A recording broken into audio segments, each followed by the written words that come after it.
Hello, Assalamu alaikum everybody. Hope you're all safe, sound and healthy. And I think it's about time we address the Kashmir issue. And this is not just the Kashmir issue. We're going to address the protests that are going on in and out of Pakistan in solidarity with the Kashmiris. So let's see it. The reason why I need to talk about it is because I was going through, and believe me, I've got a headache and my shoulders are aching from hunching so much. My back is aching, seriously. The amount of things I had to scroll through because of the recent wave of protests in Lahore and Islamabad, mainly by the Gen Z. So the millennials are always there, obviously, in protest. But this time, the huge wave of Gen Z that came out was a very, very, very heartening vision for all of us to see. So we need to talk about that because the international media obviously would always cover those events and incidents that pertain to their government's interests, right? Especially the Western media. And because Pakistan is right now completely under the Western government's control, in the sense that our government is basically their puppet, our army is doing their bidding, so why would they want the world to know what's going on in Pakistan? But opposed to that, it is much more easier, more convenient to highlight the events going on in India, for example, the cockroach movement, which, by the way, kudos to the Indian Gen Z. They needed that too. They had it coming, the Modi government, and so finally, somebody had to take them on. The kids took them on. Kudos to you. And I've already talked about that in my recent podcast, my last episode. So I'm not going to talk about them. What I'm going to talk about right now is the fact that if you look at what is going on in Pakistan, and then you see that finally the Pakistanis got up. The Pakistanis did not get up in such a huge movement when basically the Pakistanis have been getting up, one would argue, constantly in waves of protests, waves of rallies, waves of movements since the ousting of Imran Khan.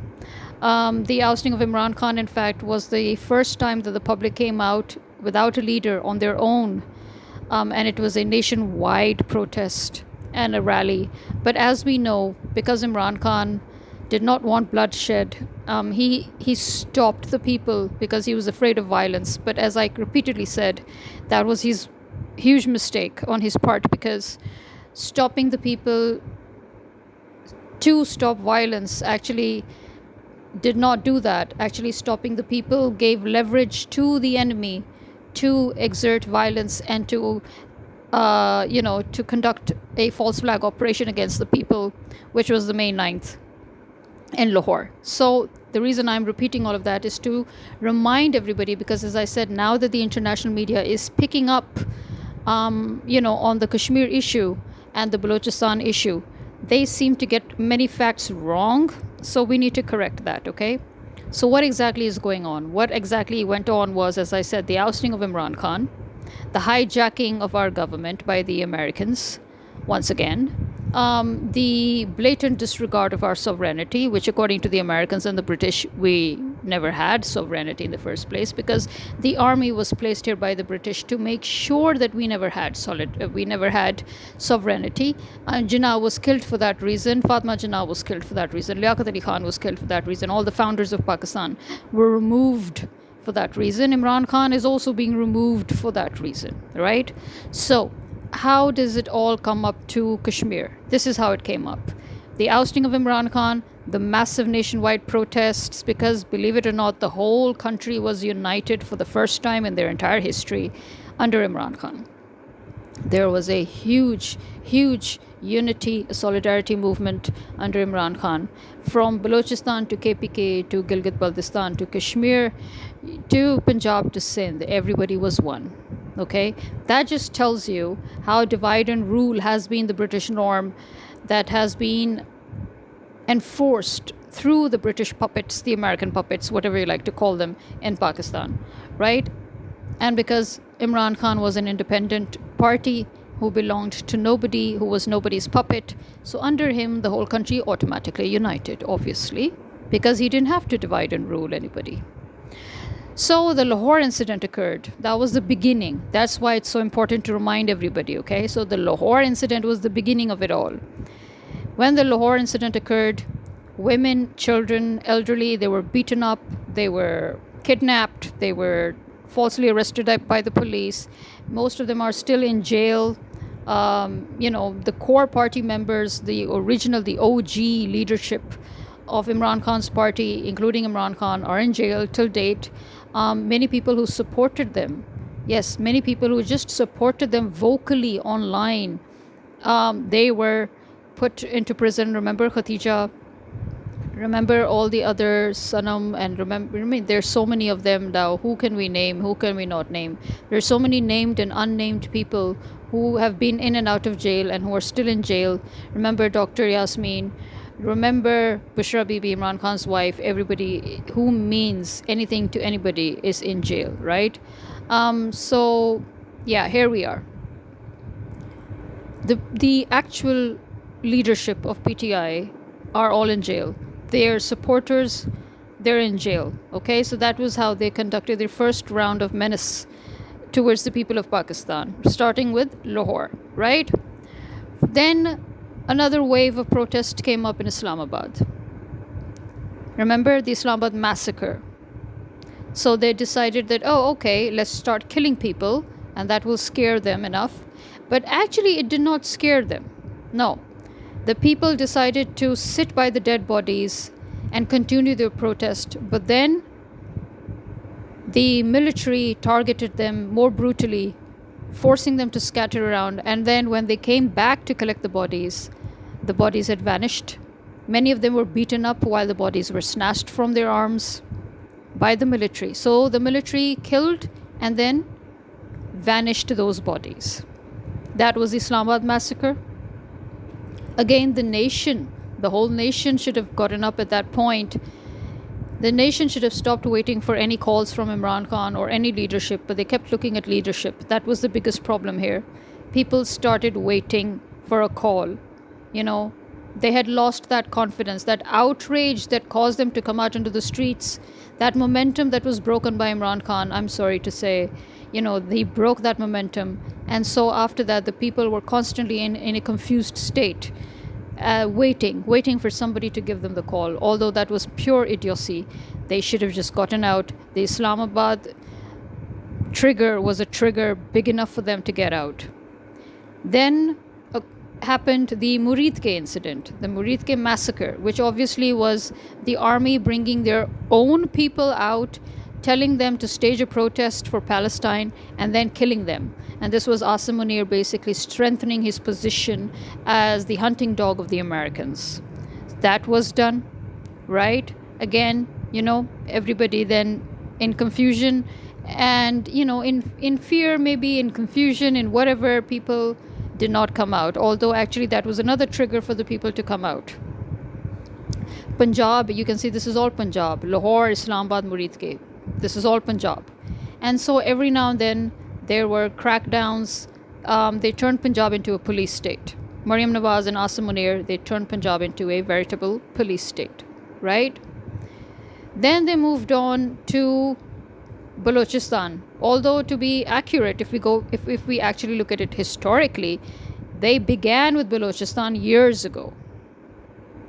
And they kept selling the story, the narrative, that no, we're not against the people of Balochistan. We're just fighting the rebels who are funded by the Indian government to create chaos and terrorism in Balochistan. We're fighting terrorists. They sold that story to us for decades, right? And we believed them. Let's face it. Who wants to believe that their army is so bad, so evil, that they have been conducting operations against their own civilians for decades? We knew that they were smuggling their resources. We knew they were stealing, looting, and plundering their resources. We knew that the biggest fight there was actually gas. The fact that you are taking gas out of Balochistan, but the people of Balochistan do not have access to gas. which even we did not understand. We still do not understand. You can keep your technicalities to yourself. I don't give a frack about your technicalities. The fact remains, whether the population is less in number or more, they have first right to their own resources. I don't care about your whatever it is that you want to say in between. I don't care about your logic, okay? So, now that that got out of the way, we realized that there were then the Balochi women came to Islamabad.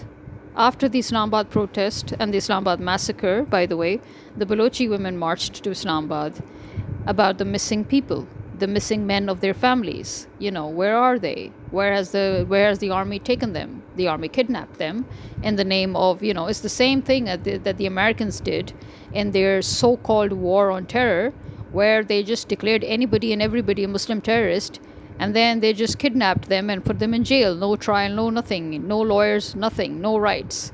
So the army was doing the same thing in Balochistan. So here we are. Now, this is something that I've said again and again, that our army was never our army. Our army has always belonged to the British, and the British then delegated us to the Americans, okay? They handed us over to the Americans, that now you have to take care of them. So, our army is now answerable to the Americans. Our government, our army are always picked by the Americans. In other words, by the British through the Americans. Okay? They serve the British interests through serving the American interests. So, in other words, they serve a different master. Always did, always will. As long as they continue to exist. And so we are here amidst traitors and fifth columnists, and mercenaries, and we're sitting and thinking, okay, what next? And then now they have a full launch of military operation going on in KPK, where, by the way, PTI's government actually won the elections and is sitting there, but the people sitting there are once again traitors to Imran Khan's cause. Or maybe they're just cowards, nobody knows. They have allowed the military to conduct an illegal operation against civilians in KPK, and they're helpless. And these operations are being conducted against their own people, their own tribes, their own families. And they're sitting there like ducks. Okay? So, Punjab got hit by state terrorism. Okay? Balochistan got hit by state terrorism. KPK is being hit by state terrorism. GB got hit. Basically, what are they doing is that they're hijacking the elections. As we know, when they conducted the elections, Imran Khan won again. So, technically speaking, Imran Khan is still our prime minister. Imran Khan is not our former prime minister. Imran Khan is our elected prime minister twice elected prime minister. So he is a twice sitting prime minister. He is our former prime minister and he's our current prime minister, and he's in jail. They hijacked our mandate. They hijacked our elections. Then they went to Gilgit-Baltistan. They hijacked their elections. Okay? Now they're in Kashmir hijacking their elections. And that is what is actually going on. The Kashmiris are not fighting against occupation or inoccupation, invasion or non-invasion. That's not the problem here. The problem here is that the whole of Pakistan is occupied. The whole of Pakistan is invaded by the American-planted traitors, mercenaries, fifth columnists, whatever you like to call them. Our government is not our government. Our army is not our army. We were hijacked 70 years ago. The very day that this country was made, it was hijacked already. But the problem is that now we are hijacked all over again, because this is the final phase.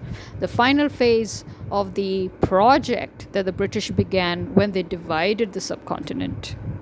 That project of maintaining Pakistan under their control, maintaining Pakistan as their colony, because they need Pakistan in order to wage successful wars in Asia. Pakistan is the padlock of Asia. I've said this like a million times. And the time for them to conduct those wars, to wage those wars, that time has come. They're ready now. They're ready for that full-blown war. And this is why this was the final phase of completion of the wrapping up and handover of Pakistan to them. Okay, and that is what our army is doing. It is completing the wrapping up, and it is proceeding towards the handover. And it cannot be done without, again, Kashmir. You cannot just wrap up Pakistan and leave Kashmir out, because Kashmir, again, is a strategic point. Balochistan is a strategic point against Iran. Kashmir is a strategic point against China. Okay? Plus, remember, this is a war of waters. The Zionists want to conquer the resource. And Kashmir, as I've said a million times, India is not in love with Kashmir, Pakistan is not in love with Kashmir. Both governments are after the resource, the water. Kashmir is the source of our water, of the subcontinent's water. So here we are. So the American appointed army chief, together with the American planted government, are just finishing their given mission, okay? They're finishing their project, they're finishing their task. And it has to finish with having Kashmir under their thumb, which the Modi government has already successfully done on its end. Both the Indian and the Pakistani government, I've also mentioned that a million times, they have always worked together, especially when it comes to Kashmir. They are not enemies, no. They are both working on a common ground. They have a common goal. They have a common agenda. They are both right now playing by the Zionist book. The Pakistani army is not playing by the Indian playbook. No, the Pakistani army and the Indian army are both playing by the Zionist playbook. Because our army and our government, as again something I've mentioned a million times before, they signed a slavery contract. They signed an oath. Okay, they've been doing that for decades. Okay, every time. And our army chief gets the blessing of the Americans once they sign that oath, in which they reject the sovereignty of Pakistan and accept America as their master, who they need to serve and whose interests they need to serve. That is only then that they get appointed as army chief.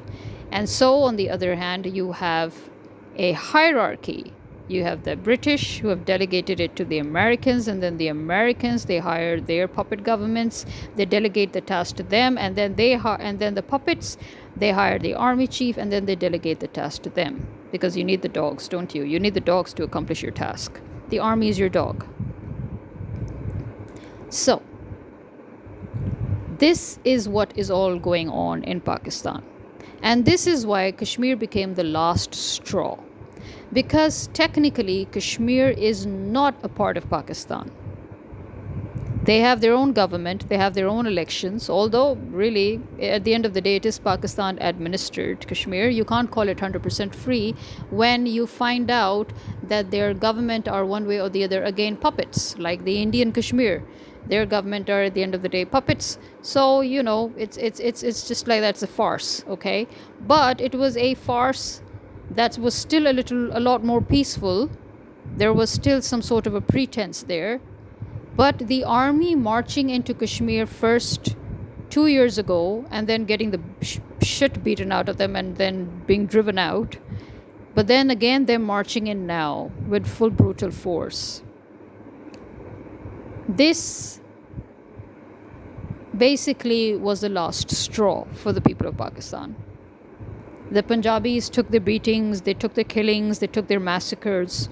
The Balochis took their beatings, they took their massacres. The Pathans took their beatings and their massacres. The Sindhis are already enslaved,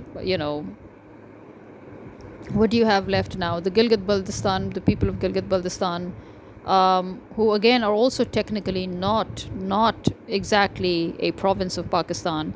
Although during Imran Khan's time they expressed their wish to be a part of Pakistan, but when this government came, now they are thinking, you know what, we'd rather not be a part of Pakistan. We'd rather be, again, federally administered and having our own jurisdiction. So, same as with Kashmir. Kashmir was fine and happy under Imran Khan, but obviously, since he's ousting, Kashmir is also not happy because now their elections have been hijacked, and very openly too. The whole of Pakistan's elections have always been rigged and always been hijacked. But to now enter into Kashmir in this way, this was the wrong way to do it. But again, you see, they don't have time. They're pressed for time. Because, as I said, this is the final stages of the project. They need to hurry up and finish things. They need to hurry up and wrap things. And then they need to hand over everything to the Americans. They are pressed for time. So brutal tactics was what they were ordered to do, and that is what they're doing. Okay? They're following orders. So that is why you didn't hear anything in the American media and the British media and everything. And, there was an internet blackout in Kashmir for 49 days. And, and still nobody, not a peep from the outside world. Even though you think they didn't know what was going on? Obviously. They didn't say jack shit when people were massacred in Punjab. They didn't say jack shit when people were being massacred in Balochistan. But suddenly now the activists and the human rights activists abroad, now they remember Marang Baloch, and now they remember what's going on in Kashmir. Well, it's thanks to the people of Pakistan. Okay? The people of Pakistan were like, what the frack is this? And we are the ones that broke down those barriers. Then we broke down that silence. The people of Kashmir, when their screams reached us, then we pushed back all those barriers. We joined them and we spread the word. Okay? That is a very, very heartening, to be very honest, because I have been very disappointed, very frustrated with our people that we never got up when our own were being killed. And I was like, how much more shameless can you be that the people of Kashmir are being killed and you're not getting up? And then finally people spoke up, and our celebrities who have always been quiet at the killings of the people of Pakistan, glad to see that they also recognize that, you know what, we cannot keep quiet when it comes to Kashmir, because Kashmir is a state on its own. It's a state that still has to get its state. It's a state that still has to get its identity. It's a state that has been waiting for its identity for 70 years, and we cannot do this to them. We promised to protect them. We cannot go against that promise. So finally, some shame crept into our people that our celebrities are speaking up. Our people decided to speak up. And our people began a movement on the 29th in Islamabad, and then Senator Mushtaq also called for a movement, and he's called for it again on the 2nd of August, I think, and he's called it again on the 3rd of August. And then the students of Lahore, they also began their protest on the 31st, which was yesterday. So these 2 days of protests have been going on. The students in Lahore have been arrested. They kept on getting arrested. Obviously they got released a few hours later, but they kept on getting arrested when trying to protest in solidarity with Kashmir. They were marching in solidarity with Kashmir. The Aurat March movement, they also had said that they were beginning the movement in Karachi. But to be very honest, I haven't heard anything about them. In fact, I find it very odd, and this is something that my father was also saying, that he also found it very odd that we didn't hear anything about the protest in Islamabad, to be honest. And it was a huge protest in F10. Although actually the protest began in front of the press club in Islamabad as well, and then a bigger, larger procession moved to F10 Markaz, and then Senator Mushtaq also called for the march at F10. So it was huge. But the fact that it was huge and yet our really prominent vloggers who are very active in covering all of these, like Dr. Shabazz Gill and Dr. Mohit Pirzada and Saber Shakir and all. It's really weird that they did not cover this. They didn't even mention it. Maybe it's because they were too busy with the British protest going on in London, where the British Pakistanis, and the Kashmiris together, they have been protesting for quite a number of days now. And in fact, it has grown so much, the number has grown so much. It's also been a couple of days, to be honest. I think it's been maybe 3 days max that they started the protest, and it's grown. The numbers have grown to 200,000. Yes, 200,000 people now are marching the streets of London in solidarity with Kashmir, and they want Imran Khan to be free, and they want the army out of Kashmir. Okay? They want the puppet government out of Kashmir. They want the army out of Kashmir. They want the Kashmiris to exert their right to vote, their right to express themselves, their right to self-determination, as always. And so there are two things, okay? So it's a protest for the army to get out of Kashmir and for Imran Khan to be released. Because as we know, Imran Khan is once again, they're in the process of slow poisoning him. And this time, it's by spiking his blood pressure. They're adding something to his food to spike his blood pressure. And so his blood pressure is at very critical, all high for a number of days now. And on the other hand, they have been trying to arrest Alima Khan, his sister. They've again put false charges against her in the so-called anti-terrorism court. Like, what is your anti-terrorism court? Anyway, every single Pakistani is a terrorist, but you, the real actual terrorists, the army and the government and the police, you are the real terrorists. You dare to call the state, the people of Pakistan, terrorists? Seriously? You need to get your facts right. It's the same thing, ulta chor kutwal ko dante. Anyway, so here we are. So the reason I think it's very important for us to set the record straight is because there are, as I said, some human rights activist groups who are Europeans, Americans, and they seem to be reading out of a chit or out of a message or a text, and so they tend to get their facts wrong. For example, one Greta something, although thank you so much for speaking up for Marang Baloch, but you got your facts wrong, girl. Balochistan is not an occupied territory. Balochistan is a part of Pakistan. It's a province. It's one of the provinces of Pakistan. Okay? Yeah. It's not an occupied territory. Similarly, those who were talking about Kashmir is not an occupied territory per se. Okay? Kashmir is a protected territory. The fact is that the people who promised to protect Kashmir went against that. The army, as per American orders, marched into Kashmir in order to encroach upon their rights. Okay? That is what happened. So in that way, if you can call it occupied, yeah. But then in that way, the whole of Pakistan is occupied. That's what I'm saying. Right now, at this point in time, the whole of Pakistan is occupied. The whole of Pakistan is invaded by these insects. These insects that have been thrown on us by the American government. Okay?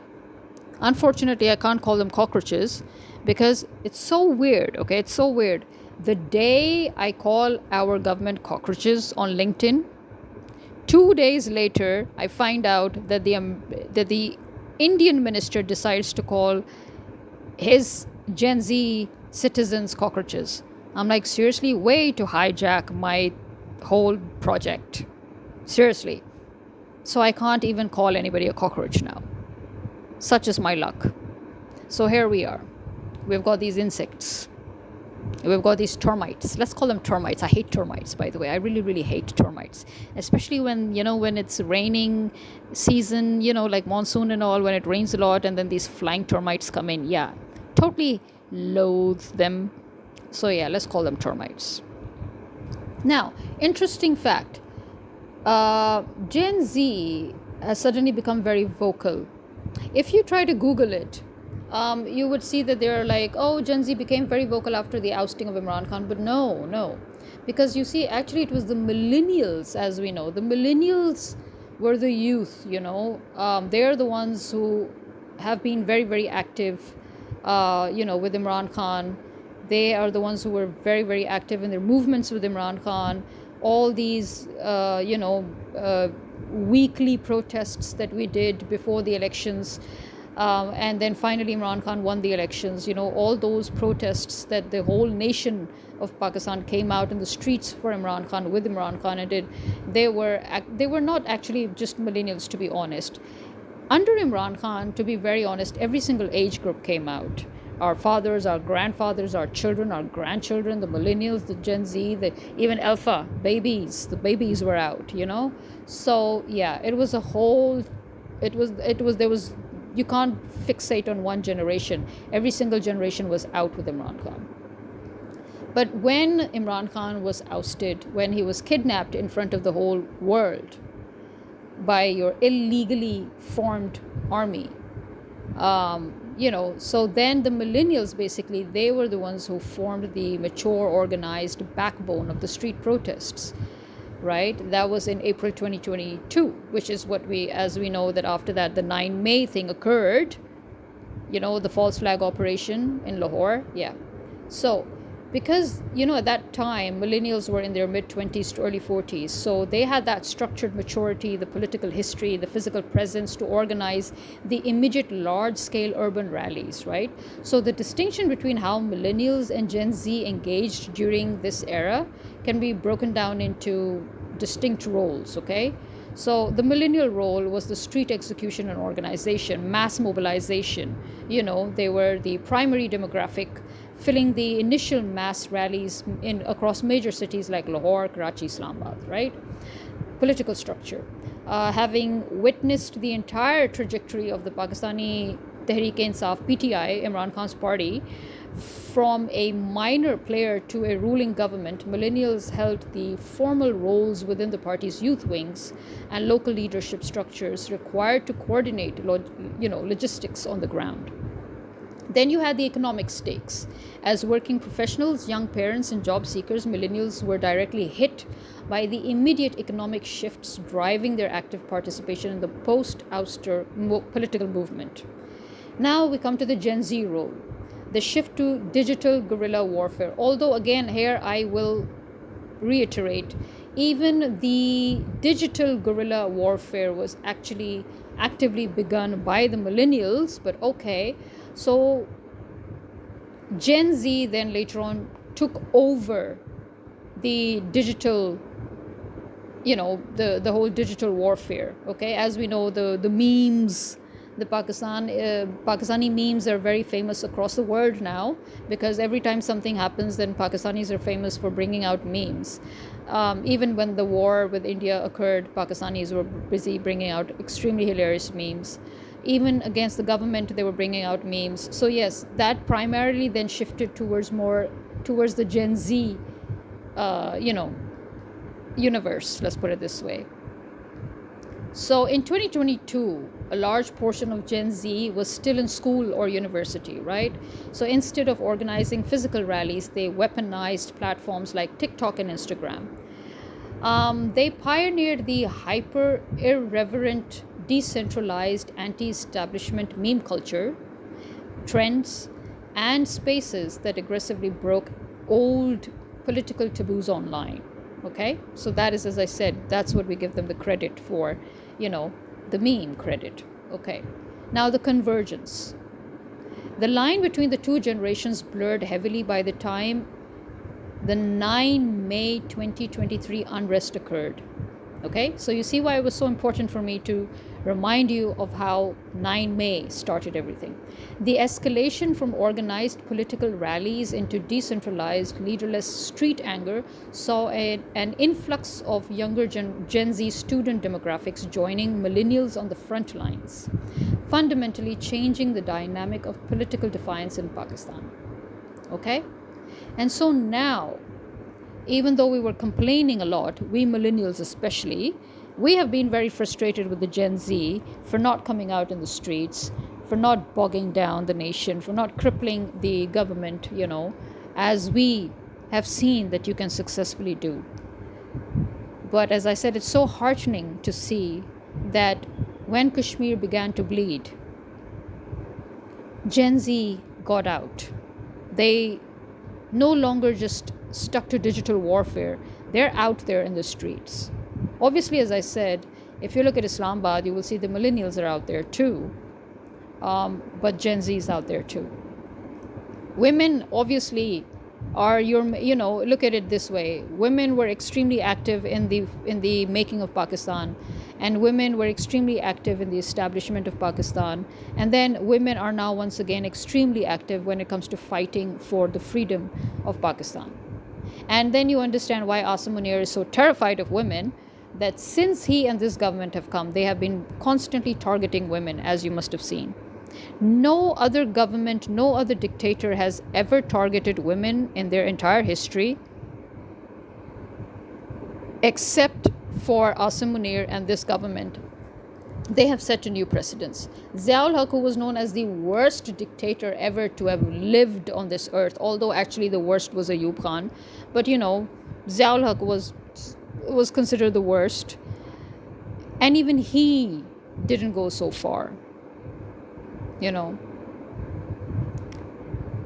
So now we have Asim Munir, who has decided to cross all lines, all precedents, and create a precedent of his own as being the worst, the most mean, the most petty, the most incompetent, and the most brutal, the most sadistic, the most useless dictator ever. I mean, he plans to be dictator. He's literally sort of announced his dictatorship, because after entering Kashmir now he thinks, oh, I've done everything. Actually, that message that Mohsen Naqvi, just gave, which people seem to think that, oh, he's talking about the system has collapsed and the Gen Z will come out against Maryam, and so we are going to be the answer. We are going to come and save everybody, and so the Gen Z is waiting for us. No.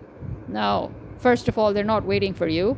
And second of all, thank you, because I think the Gen Z finally came out because of you.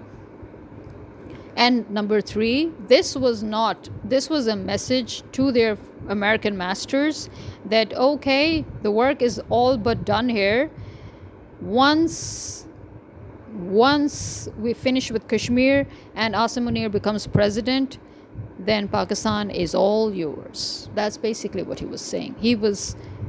And when they were demanding the $10 million or $10 billion or whatever it is, the heck it is, from America, and everybody's like, oh, so why are they demanding it?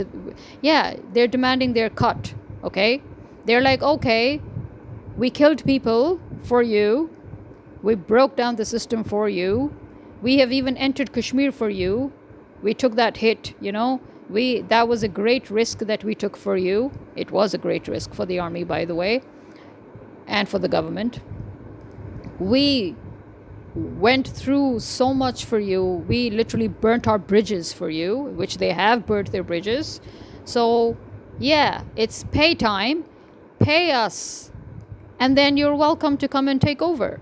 That's basically what they're saying, okay? Understand that. Understand what the whole messages here are. Bilawal Bhutto and Maryam Nawaz and this and that, they're all playing tag, okay? They're just playing tag team with the army. I remember I said it, that you will see this pattern because it has recurred a million times. Now they'll pretend to have a fight with the army will pretend to have a fight with them, then the army will take over saying, oh, the politicians are incompetent, they're corrupt, they're this and that. It's all going on in front of you. It's a bloody game, okay? It's a tag team game, okay? They're just playing tag. And now it's time for the puppet government to exit and for the army to take over, okay? That is what is going on. So, yeah, I think it was very, very important for us to explain both the Kashmir and the Balochistan issue here, okay? This is not an issue of occupation or non-occupation. Even the Kashmiris have constantly tried to clarify this. The issue here is that the Kashmiris do not want their elections hijacked. Punjab's elections got hijacked.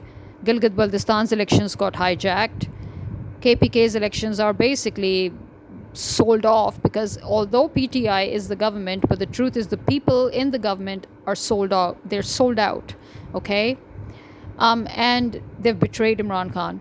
And, on the other side, Balochistan has already always been under the army conflict, as in the army is constantly trying to keep Balochistan under control because Balochistan serves the American interests to enter Iran, okay?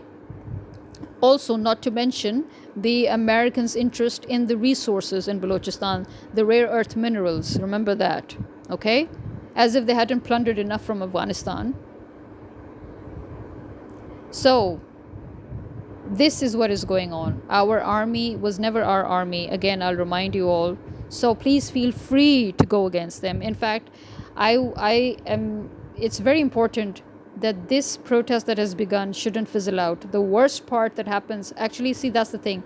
My problem is not that people in Pakistan don't get up. They do get up. The problem is they get up and then they back down. They have to keep on pushing forward. There must be continuity. There must be consistency. They cannot stop the momentum. They must build onto the momentum, both in Lahore and Islamabad and now Karachi. I don't know what Karachi is up to because they did give a call, but to be honest, I haven't heard it. But that's the thing. We haven't heard a word. We didn't even hear a thing about Islamabad until it hit us on social media. Seriously.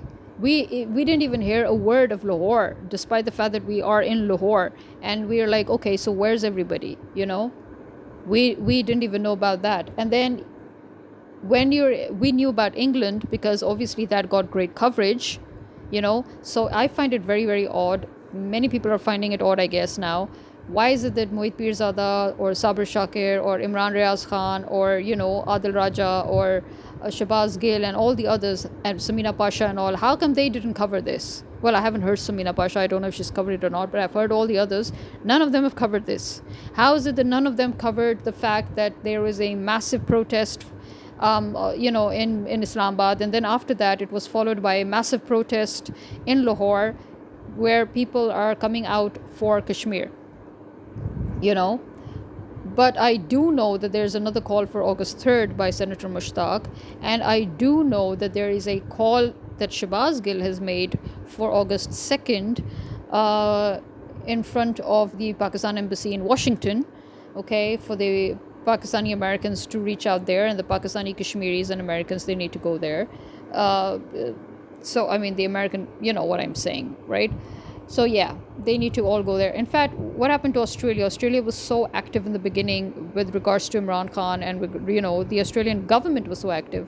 Okay, forget the government right now. I can understand where they're stuck right now. But what happened to the Pakistani diaspora in Australia? Like, where are you people? What are you doing? Please tell us, okay? This has to be a movement. Once again, this has to be a movement that is a national movement and an international movement. And in this protest, again, build onto it, please. People need to add to it. People need to get out. More people need to get out. They need to continue getting out. They need to fill the streets. More and more people, the more the merrier. Its strength is in numbers. People need to come out from, and you don't have to go to the same area. All of you just go to different areas. The police is right now so busy in Kashmir anyway. Yeah, I don't think the police has enough people to start arresting you if you come out in massive numbers and drones, and if you're scattered all over in different parts of the city, right? So just come out, please. Join the protest. Add to it. Keep at it every day, as we did with Imran Khan. Again, I'll say, we did it before, we can do it again. Keep on going, keep on adding to it, day or night. Just keep on adding to it. Don't break in between, okay? There must be no breaks in between. Whenever there's a break, that's when things go wrong, okay? And also, although I know that the Jamaat Islami student wing are out, but to be very honest, whenever these political wings come out, that is when I'm especially worried, because I'm like, oh, okay, the rallies are going to be hijacked. Now people are going to come with political agendas, and people are going to come with negotiations, under the table negotiations. People are going to make deals, and they're going to destroy.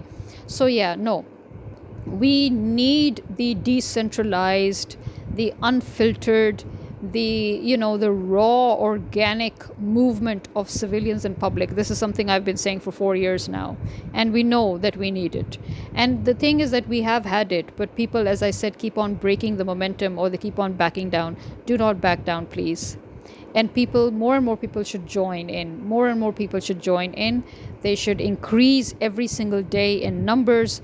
The protest should become bigger and bigger and bigger every day, and this should not stop until we get a resolution. And what is the resolution? The resolution is Asim Munir needs to go. Even the people in England, I would really highly suggest that don't just talk about the release of Imran Khan, and don't just talk about you're talking about the Kashmir issue, yes, but the conclusion, the resolution that you need here is that Asim Munir must go, not just from Kashmir. The army shouldn't just go from Kashmir. No, Asim Munir needs to go. And this time, we need to hold everybody accountable. That's the biggest problem. In these 70 years, these traitors have been coming and looting and plundering, destroying us, destroying our countries, killing our people, and then they leave. They go back and seek asylum with their masters, who paid them to do all of this in the first place. They go back under the protection of their British and American masters. No, we cannot allow that. We need to make an example out of them. We need to make an example out of Maryam Nawaz and her whole family. We need to make an example out of Bilawal and his whole family. We need to make an example out of all these senators and all these politicians. We need to make an example out of the police and out of the army. All of them need to be punished. All of them need to be held accountable. That is the resolution we're going for, okay? We want them out and we want them punished. And we cannot rest and we cannot stop the protest until this resolution is seen to. So people in Pakistan as well, the resolution that we're looking for is Asim Munir needs to go. This government needs to go. Everybody needs to go, right? So that's why we need to grow. We need to grow this movement, build on it, build up the momentum, and add to it every day. We cannot stop. It must continue, okay? Same for the people abroad, the Pakistani diaspora. This must be our resolution. This must be the conclusion that we're after, okay? This is the only way we can stop the protest, is what I'm saying. We must say that we cannot stop the protest until and unless this man exits and is held accountable. And not just this man, but the people who brought him and used him to do the dirty work. The government, okay? They too must go and they must be held accountable. And this is me signing out. Khuda Hafiz.